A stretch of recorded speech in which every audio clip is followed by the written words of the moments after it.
From now on, we'll handle the house ourselves. You need to find somewhere else to live." My brother and his wife said this with my mother's support. It felt like they wanted me gone, like I was just in the way. But do they even realize I've been paying for the household expenses? It shocked me how ungrateful they were. In that moment, I decided I had to do something. My name is Carrie.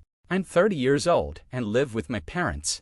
After college, I tried to live on my own, but it was tough. I started out looking for jobs while getting unemployment benefits. Then I discovered freelance remote work and began doing small engineering projects online. The pay wasn't great at first, but I gained experience. Working from home helped me build confidence. I didn't have to deal with people much, and over time, I started getting better paying jobs. After about a year, I was earning as much as someone working full-time at a company. But my parents, especially my old-fashioned mother, didn't really understand what I did. I tried to explain, and my father understood a bit, but my mother didn't trust it. She kept saying things like, "How long are you going to stay home? Isn't this just for your mental health? It's already been 2 years." She doubted my work. Even when I showed her emails from clients and proof of income, she even asked, "Are you sure this isn't some shady business or weird cult?" It wasn't. I had a stable job and regular payments, but she didn't believe me. She worried that I was still living off unemployment benefits. I thought about moving out, but I hadn't saved enough yet. Around that time, my father's health got worse, and he had to retire early. Money became tight. I was worried, but it told me, "Don't worry, Carrie. I have my pension. I'll be okay." Still, knowing how much my mom spent, I asked, "Are you sure you can manage?" He looked tired and stressed. He had helped me through college and supported me when I had mental health struggles. I wondered if it was right to leave him now. So, I stayed. I wanted to help.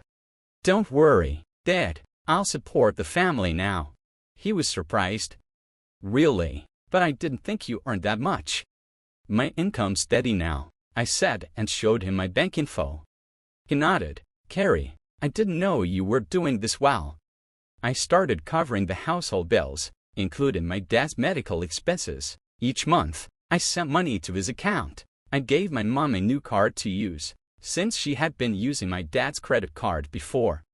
My dad and I tried to save money and even encouraged my mom to do the same, but she still didn't trust me. She even suggested I should move out. Thankfully, my dad's daughter knew how much I was contributing, so she reluctantly let me stay. I kept working and helping around the house, but my mom acted like it was my job to do everything. She'd complain, "Can't you finish your chores faster?" "I'm doing my best. I'm working at the same time." "Is it really that hard?" She didn't understand how demanding my work was, and things between us got worse. My dad appreciated what I did, though. That made it bearable. But then my dad got sicker and had to go to the hospital. I visited him every day. "Hi, Dad. How are you feeling?" "Thanks for coming, Carrie. I don't feel better yet, but I hope it's not too hard on you." "Don't worry. Taking care of you isn't a burden, but I know things between you and Mom haven't been easy." After he went to the hospital, things with my mom got even worse. Living with her became difficult. Still, I stayed because I wanted to support both my parents. I used to treasure the memories of my mom packing my lunch and making dinner when I was a student, but things changed one day when my brother Kevin and his wife, Mary, suddenly showed up at our house. My mom had invited them without telling me. Then Kevin said something shocking. "We're going to live here now."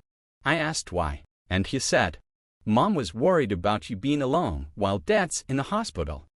I looked at my mom, confused, but she wouldn't meet my eyes. Then Kevin added, "We'll support you, Carrie." But Mary gave me a smirk that made me feel uneasy. My mom said, "Thanks, you too, Carrie. You need to start helping out more, otherwise, staying here might not be possible." It felt like they were ganging up on me. Kevin had a great job after graduating from a top university. He should have been doing fine financially. I was working hard too, so why did it feel like they were pushing me out? And just like that, our new life together began. But it didn't go well. "Carrie, why aren't you up yet?" Make breakfast. Mary banged on my door early in the morning. I'm already awake. I'm working, I said. I liked to work in the mornings because I was most focused then and didn't want to be disturbed. If you're awake, start cooking. Or do I have to do everything myself? In our family, breakfast was usually casual. Everyone ate when they felt like it. But now, Mary insisted we all eat together and that I help out more. I gave in and helped make breakfast, scrambled eggs, salad, toast, and sausage, but even that wasn't good enough. This is it, it's not enough. If you don't like it, don't eat it, I replied. They looked shocked. What's your attitude? You live here too, help out with housework. I have work too, I said. Work? Seriously, what kind of work? Are you even sane? They laughed at my job and treated me like I was lazy. My brother didn't even try to understand. He just sided with Mary and Mom. Tired and angry, I grabbed my laptop and left the house.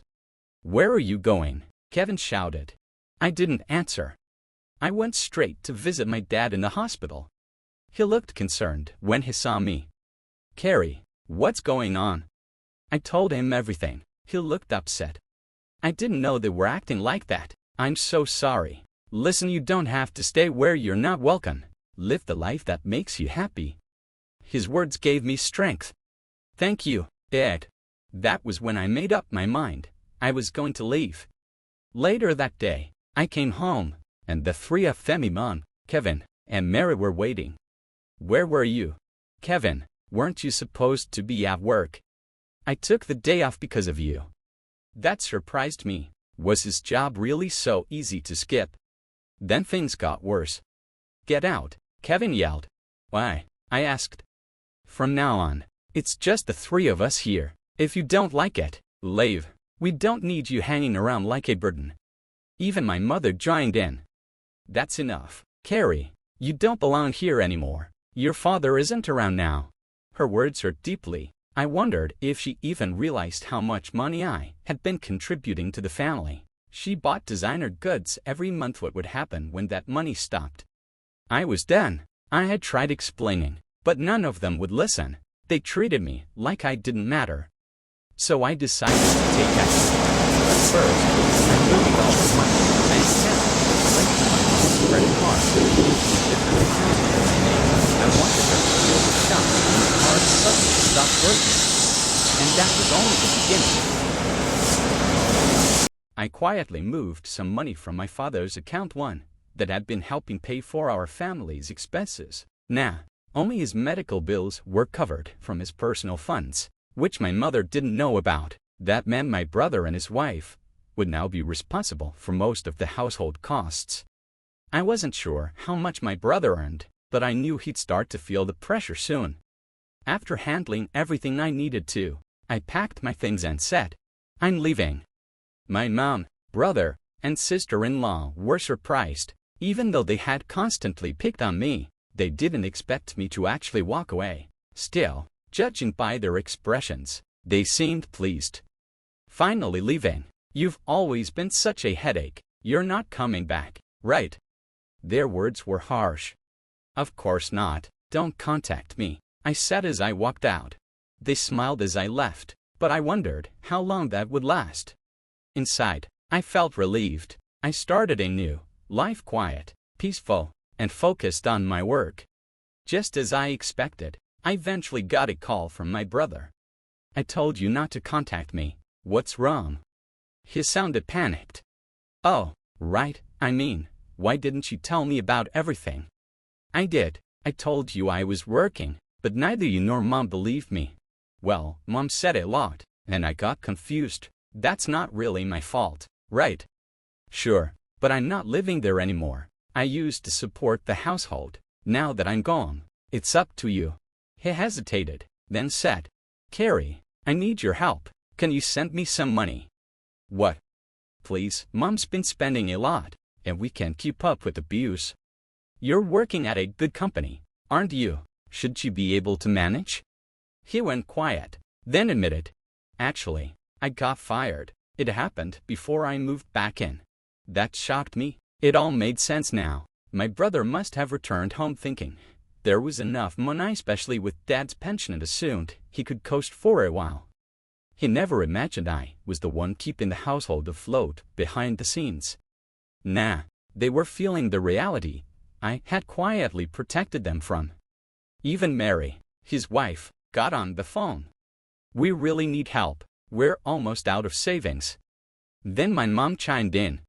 "Your father says he won't support us anymore. We're in a very difficult spot. I've done enough for all of you. You're healthy, get jobs, and support yourselves. I hope things work out." There was a pause, then a shaky voice pleaded. "Think about what you're doing. Please don't hang up. Goodbye, don't contact me again." I cut ties with my brother, his wife, and my mother. My father, tired of everything, moved out and got legal help. He now lives separately, and I visit him every day. A friend later told me about my brother's new life. He moved to a small apartment and was living simply. My mom, who had never worked outside the home, struggled at her job. My brother, used to being treated like a star because of his college degree, didn't get along with younger co-workers and kept quitting jobs. Mary, who had become the main breadwinner, eventually couldn't take the stress anymore and left. Nah, it's just my brother and mom working together, but my mom still can control her spending, and her debts keep piling up. I do worry about her, but I can't help anymore. I'm finally in a good place, comfortable, focused, and doing well at work. My income is growing, and I'm thinking about trying something new. Most of all, I love visiting my dad and seeing him smile. That's what matters now.